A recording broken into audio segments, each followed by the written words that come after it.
हाल ही में भारत फ्रांस के नेतृत्व वाले अंतर्राष्ट्रीय सौर गठबंधन से हटने की दोस्तों घोषणा किसने की है, ठीक है? दोस्तों मुझे लग रहा है कि ये पेट्रोल पंप भाई साहब जो है दोस्तों सटिया गए हैं भाई साहब 2026 के अंदर ऐसे-ऐसे फैसले ले रहे हैं। अभी इन्होंने फैसला लिया है कि अमेरिका जो है वो इंटरनेशनल सोलर अलायंस है, यूएनओ के बहुत सारे संगठन है, यूएनएफसीसीसी है, ऐसे 66 संगठनों से यूएसए जो है वो एग्जिट करने वाला है दोस्तों ना। यूएसए के प्रेसिडेंट है, यूएसए के जो राष्ट्रपति हैं जिनका नाम क्या है? जिनका नाम है आप जानते हो अपना भूरी हो डोनाल्ड ट्रंप जो है आपके इन्होंने घोषणा की है कि यूएसए एग्जिट करने वाला है किससे आपके यूएसए एग्जिट करेगा किससे आपके 66 अंतरराष्ट्रीय संगठन जो है इनसे एग्जिट करने वाला है ना। तो इस 66 में दोस्तों आपके जैसे कि आपके इंटरनेशनल सोलर अलायंस भी शामिल है, ठीक है? इसके अंदर यूएनएफसीसीसी जो है यह भी शामिल है, ठीक है? बाकी और भी बहुत सारी संस्थान जो है संगठन जो है इसके अंदर शामिल है, ठीक है? क्यों करेगा दोस्तों ना, क्या रीजन दिया इसने इन सबसे एग्जिट होने का, ठीक है? इसने क्या बोला है? इसने कहा है कि यह संगठन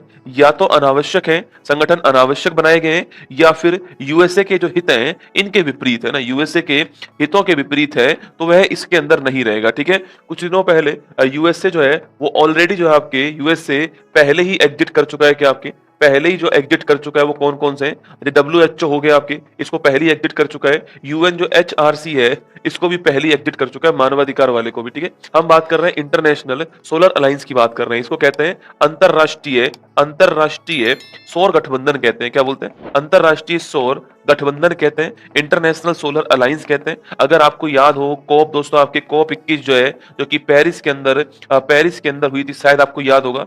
कॉप 21 पेरिस के अंदर हुआ था और इसके अंदर जो है इंडिया और फ्रांस ने मिलकर के इसकी स्थापना की थी, ये भी आपको याद होगा। और नोट करना इसका मुख्यालय कहाँ पर है? गुरुग्राम के अंदर जो है इसका मुख्यालय हो गया, ये भी आपको ध्यान रखना है, ठीक है? ये यूएनएफसीसीसी के बारे में नाम सुना है क्या आपने? यूएनएफसीसीसी क्लाइमेट चेंज के लिए एक संस्था है, किसके लिए? क्लाइमेट चेंज जो होता है, जलवायु परिवर्तन जो होता है, इसको रोकने वाली संस्था कौन सी है आपकी? तो वह यूएनएफसीसीसी है ना। इसकी फुल फॉर्म होती है United Nation framework convention to climate change. तो क्लाइमेट चेंज को रोकने वाली संस्था है ये और इसकी स्थापना 1994 में होती है और इसका मुख्यालय जो है बोन जर्मनी के अंदर जो है इसका मुख्यालय हो गया, ध्यान रखना। और इसी की जो बैठक होती है आपको याद होगा, इसी की बैठक का नाम है कॉन्फ्रेंस ऑफ पार्टीज। क्या नाम है? सीओपी जो है, कॉन्फ्रेंस ऑफ पार्टी जो है ये इसी की बैठक का नाम है, ठीक है? पहली कॉन्फ्रेंस ऑफ पार्टी जो है सीओपी फर्स्ट जो है ये 1995 के अंदर बर्लिन के अंदर हुई थी। बर्लिन जो है जर्मनी की राजधानी है, ठीक है? इसके बाद मैंने आपसे कहा था कोप 8 जो है यह 2002 के अंदर भारत के अंदर नई दिल्ली के अंदर होता है, आपको ध्यान रखना है, ठीक है? फिर मैंने आपको लिखा है कि कोप जो आपके 29 जो है यह आपके बाकू अजरबैजान के अंदर होता है, ध्यान रखना। और हाल ही में कोप 30 जो है वो कहाँ हुआ है? ये बेलम ब्राजील में हुआ है। कहाँ पर हुआ है? बेलम ब्राजील के अंदर कोप 30 का आयोजन हुआ है, यह भी आपको ध्यान रखना है, ठीक है? कौन अलग हो गया है? यूएसए अलग हो गया, ऑप्शन नंबर 1 दोस्तों करेक्ट आंसर, ध्यान रखना है, ठीक है?